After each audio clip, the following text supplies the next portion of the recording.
So there are somewhat different views, depending on whether you're a Republican or Democrat, on Bill Barr and whether he's worth his salt or even worth staying in the job in this investigation. Ken Starr joins me right now, of course, the former Whitewater Independent Counsel, author of Contempt, memoir of the Clinton investigation. Ken, good to see you. Good to see you, Neil. Do you think any of this hostility the Democrats have expressed about the Attorney General is more based on what he might find and come up with down the road about the genesis of this whole investigation? It's hard to explain it otherwise. Why don't we want to know the truth? How did all this come about? A number of concerns have been raised. Don't you really want to know the truth? But instead, and I think it's really sad for the law, it's sad for the country, but welcome to politics, that they just viciously attack an honorable man. They attack everything that he's doing. By my lights, from my perspective, he's going by the book. He's following the law. He followed the regulations in terms of that famous and now infamous March 24th letter.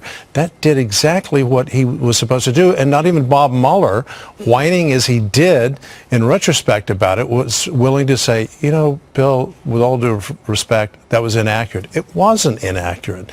And yet, Bill Barr is unfairly being savage. But as well, you read the report, obviously, yes, and yes. The bullet points that the Attorney General provided mirror pretty much the findings of that report. I think it stated the bottom line conclusions. Right. That's all the letter of March 24th from Bill Barr to the Congress purported to do. What more could he do? Now, they said, well, you should have released the summaries. And he said, no, that's a judgment call. I'm paraphrasing. He was damned if he did or damned if he didn't. They had to rush it out. Why are you waiting? Rush it out. And then, you know, I guess the Mueller folks were saying you needed to provide more context and all that. But time was of the essence because it was creating a firestorm, right? And the adverb fully was used in the Bob Mueller letter of March 27th. You didn't fully convey the context and so, oh, please, it's a 446-page report. That's mission impossible. I think it's unreasonable. What did you think of Barr calling it a snitty letter? Well, and I think it was an unreasonable letter. Right. I'm very, very disappointed in someone who I have great respect for, and that's Bob Mueller. He should not have written that letter. And then Bill Barr did exactly the right thing by calling him up and saying, what's the problem? Where's the beef? And to say then that it wasn't accurate just suggests to me that Bob Mueller did a great disservice to the Justice Department and to Bill Barr. Those are strong words. I usually am a little bit more restrained, but I'm very upset about Bob Mueller's sort of opening the doors to the Democrats' vicious attacks on a very honorable Attorney General. You know, I'm curious, too, the chicken attack line on Barr, just the day before, he was like a human pinata with Democrats and absorbing 6 hours of these body blows. So if he's a chicken, he has a funny way of showing it. Wasn't he more against being questioned by a separate attorney, a counsel, that had nothing to do with members of that committee, most of whom are lawyers anyway? Right. He said, look, I'm not going to be questioned by staff. I'm the Attorney General of the United States. It sounds a little braggadocious. He was just being very straightforward. I'm a cabinet officer, and you have been elected members of the House, so you do the questioning as opposed to bring in some expensive... And that was a Nadler last-minute call, right? So he knew the reaction he'd get. It almost seemed like a setup, right? It may have been a setup, or it may have been a recognition. They are dealing with an extraordinary able Attorney General of the United States who first and foremost is a superb lawyer. Couple that with vast experience, and he's going to be able to handle ably any questions, including from staff. But I think essentially what we have is a declaration of war by Jerry Nadler, now joined by the Senate Democrats on the Senate Judiciary Committee, now the presidential candidates joining in the declaration of war. So we're in a state of hostilities, and Bill Barr, by my lights, is performing ably, but he's also performing reasonably. Why walk into a situation when you know, I mean, here's Nancy Pelosi, right, Neil, already saying you lied. That's a polite way. And the worst thing that happened to Bill Barr, maybe the administration, is this enormously, stunningly good employment report, because if you're a Democrat, you've got to find something else to talk about, and this is fodder. Right? Politically, let's let the Attorney General, who's capable of taking all kinds of heat, take the heat. Mr. President, talk about the economy.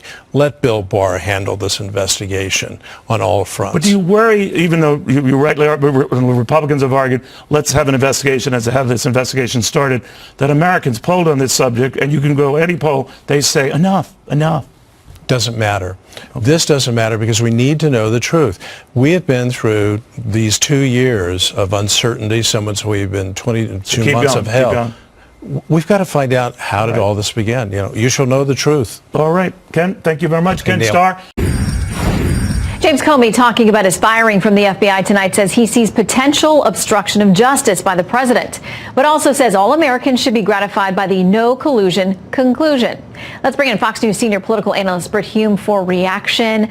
What do you think about all the fallout the last couple of days as people are now putting their own spin on the Barr letter and the Mueller report? Well, people don't seem to know whether to try to spin the Barr letter or to denounce the Barr letter. My own sense about that, Shannon, is this. I think we'll probably trust the Barr letter as being an accurate representation, and broadly speaking, of what is in the Mueller report. For this reason. First of all, Barr is a guy who didn't need this job. He's got, he's had a long career. He's been Attorney General before. He has a good reputation. I don't think he's going to put that reputation at risk for some to spin a report whose contents are going to become known anyway. Right. I mean, that would be an act of insanity. So I don't think that people who are pinning their hopes on that ought to keep those hopes up very high. The former FBI Director Comey also had this to say about what the Mueller report does to shed some light on the FBI. It establishes, I hope, to all people, no matter where they are on the spectrum, that the FBI is not corrupt, not a nest of vipers and spies, but an honest group of people trying to find out what is true. Is that the way you see the report? I don't know how much the report is going to have to say about the performance of the FBI. It seems to me that's in the hands of others right now. But that wouldn't necessarily be the conclusion I would draw from the outcome of this investigation. I think that by and large that is true about the FBI. But James Comey and those who work closely with him do not fit that description, in my opinion. I mean, that's, there's a bunch of people got fired and with good reason. And Comey was one of them. So, I suspect he may hope that because he thinks if people start thinking that, they may think better of him. Well, we're still waiting on the Inspector General's report about what was going on with some of these FISA applications and some other things. So we're waiting on that. But in the meantime, across town at the CIA, John Brennan was the CIA director for years. And Rand Paul said today this. He says, breaking, a high-level source tells me it was Brennan who insisted that the unverified and fake Steele dossier be included in the intelligence report. Brennan should be asked to testify under oath in Congress ASAP. And a lot of folks say if that's the case, he immediately gave credibility to the dossier as the CIA director by including it in that intel assessment. Well, I don't doubt that. But Brennan's problem now is, it seems to me, is that he has exposed himself as such an ardent Trump hater. And his projections about this, his read on how the Mueller investigation was going to turn out, has turned out to be, both those things have turned out to be all wrong. And he's had now at least to acknowledge that it turned out he thought there'd be more than there turned out to be. Well, no kidding. And this man Brennan behaved like no other former intelligence chief I've ever seen behave. I mean, I cannot imagine, for example, William Webster, who headed both the FBI and CIA at one point, ever making the kind of partisan accusations he's made against his president. He called him a traitor. Yeah, treasonous behavior. Yeah, I mean, treasonous behavior. That is an extreme assertion that no responsible former intelligence chief should make unless he is prepared to present hard evidence that it's true, which he manifestly has not. Okay, so obviously the issues with collusion were not proven. The special counsel says no one connected to the Trump campaign. We didn't see it according to the Barr letter. And as you said, he'd have no reason to mischaracterize it because he knows the rest of this is going to come out. But for a lot of Democrats, that's off the checklist now, and it's on to impeachment. And some of them today are continuing. The leadership doesn't want them to talk about it. They're continuing to talk about it. Congressman Al Green, Democrat from Texas, they've already voted a couple of times on his impeachment plans. Here's what he says. A president does not have to commit a crime to be impeached. We have, unfortunately, allowed some persons to conflate what the special counsel was doing, what Mr. Mueller was doing, with what the House can do. Yeah, a much lower level than making a legal case on the issues. Well, in the end, impeachment is a political question. But it's also the case, Mr. Green notwithstanding, that the Constitution speaks of high crimes and misdemeanors. So that's the reason why people sort of get the idea that you have to commit a crime in order to be impeached as president. It's not true. A high crime for Congress is for impeachment purposes, whatever Congress says it is. But that's kind of where we are. Let me make one other point, though. Not everybody's given up on collusion. That's true. Adam Schiff is still banging on about it, and was and is tonight. And you know, people keep asserting, well, what Mueller found was that what Trump did didn't rise to the level of a crime, or that he couldn't make the case.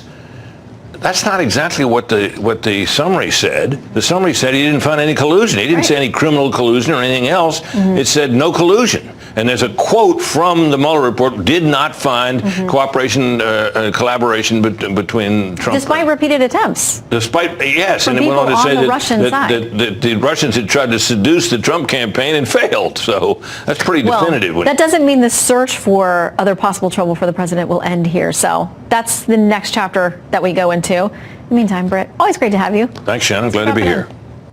A quote from the Mueller report: did not find cooperation, collaboration between Trump. Despite repeated attempts. Despite, yes, From and it went on to people say on the Russian side. that the Russians had tried to seduce the Trump campaign and failed. So that's pretty definitive. That doesn't mean the search for other possible trouble for the president will end here. So that's the next chapter that we go into. In the meantime, Britt, always great to have you. Thanks, Shannon. Glad to be here.